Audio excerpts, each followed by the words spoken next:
Good morning to all. எல்லாரும் எப்படி இருக்கீங்க? நல்லா இருக்கீங்களா? இந்த பதிவு எதுக்காக பார்த்தீங்கன்னா நம்மளோட ஒர்க் பற்றின சின்ன டிப்ஸ் தான். என்ன அப்படின்னா லைனிங் ப்ளவுஸ் அப்படின்னு சொல்லிட்டு சொல்லும் பொழுது லைனிங் ஒரு சில கஸ்டமர் அலசி தான் போடணும் அப்படின்னு சொல்லுவாங்க. இல்லையா, அவங்களே அலசி கொண்டு வந்து கொடுப்பாங்க. அவங்க அலசி கொண்டு வந்து கொடுக்கறத நம்ம அயன் பண்ணி அந்த மெட்டீரியலை ஸ்ட்ரெயிட் பண்ணி நம்ம ஒர்க் பண்ணுறதுக்குள்ள நம்ம உயிர் போயிட்டு உயிர் வரும். அதாவது அவங்க அலசுறன்ற பேரில் அதில் இருக்க கஞ்சியே போயிருக்காது. என்ன எப்படி அலசுவாங்கன்னா அப்படி டீப் பண்ணி அப்படி ஸ்விஸ் பண்ணி அப்படி காய வச்சிருவாங்க. அந்த மாதிரி நீங்கள் பண்ணுறதுனால வேஸ்டேஜ் அதிகமாக போகும். அந்த மாதிரி பண்ணக்கூடாது. 10 நிமிஷமோ ஒரு 1/4 ஹவரோ ஊற வச்சு அந்த கஞ்சி போகிற அளவுக்கு நல்லா பிழிஞ்சிட்டு உதறி அழகாக காய வைங்க. நீங்கள் அயன் பண்ணுற வேலை கூட இருக்காது. அந்த மாதிரி ப்ராப்பராக பண்ணிங்கன்னா, சப்போஸ் உங்களுக்கு பண்ண தெரியல அப்படின்னா நீங்கள் டெய்லர்ஸ் கிட்ட கொடுங்க. அவங்க ரொம்ப அழகாக பண்ணுவாங்க. இப்போ நமக்கு ஒரு கஸ்டமர், இவங்க ரெகுலர் கஸ்டமர் தான், நமக்கு அவங்க பண்ணி கொடுத்துருக்காங்க. அதில் அவங்களுக்கு எவ்வளோ வேஸ்டேஜ் போகுதுன்றது தெரியாதுல்ல.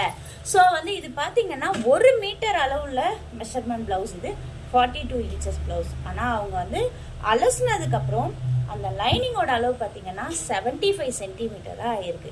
ஏன்னா அவங்க ப்ராப்பராக அலசலை. நான் அயன் பண்ணியுமே அது ஸ்ட்ரெயிட் வரல. அவங்க என்ன பண்ணாங்கன்னா அலசுறன்ற பேரில் டிப் பண்ணி போட்டுட்டு அப்படியே அந்த ஸ்பிரிட்டு போகாத அளவுக்கு கொண்டு வந்துட்டாங்க. அதில் எவ்வளோ வேஸ்டேஜ் போகுதுன்னு பாருங்கள். வெயிட் பண்ணுங்க, இங்கே பாருங்கள், இந்த மாதிரி கிராஸ் வருதா. அவங்க அலசி துணியை ஒழுங்காக உதறி காய வைக்காததுனால இந்த மாதிரி வருது. இருக்கிறதே இதில் 75 சென்டிமீட்டர் தான். ஆனால் பார்த்தீங்கன்னா இந்த மாதிரி கோஸெல்லாம் போயிடுச்சுன்னா இதுலேயும் என்னென்ன கேட்பாங்க அப்படின்னு சொல்லிட்டு பார்த்தீங்கன்னா, பைப்பிங் வைங்க, எம்மிங் வைங்க, கழுத்துக்கு எம்மிங் வைங்க, கைக்கு எம்மிங் வைங்கலாம் கேட்பாங்க. இந்த மாதிரியெல்லாம் வந்துச்சுன்னா நம்ம பண்ண முடியாது. அதனால் லைனிங் நீங்கள் மேக்ஸிமம் அலசுறீங்கன்னா பர்ஃபெக்டாக அந்த ஸ்ப்ரிட் போகிற அளவுக்கு அலசி நல்லா காய வச்சு கொடுங்க. டெய்லர்ஸ்க்கும் ஸ்டிச் பண்ணுறதுக்கு ஈஸியாக இருக்கும். அப்படி தெரியலன்னா டெய்லர்ஸ்கிட்டே கொடுத்துருங்க. அவங்க வாஷ் பண்ணி காய வச்சு அழகாக பண்ணி தருவாங்க. இந்த மாதிரி இருந்ததுன்னா எம்மிங் 1 மீட்டர் ப்ளவுஸ் உள்ளது எம்மிங் பண்ண முடியாது, பைப்பிங்லாம் பண்ண முடியாது.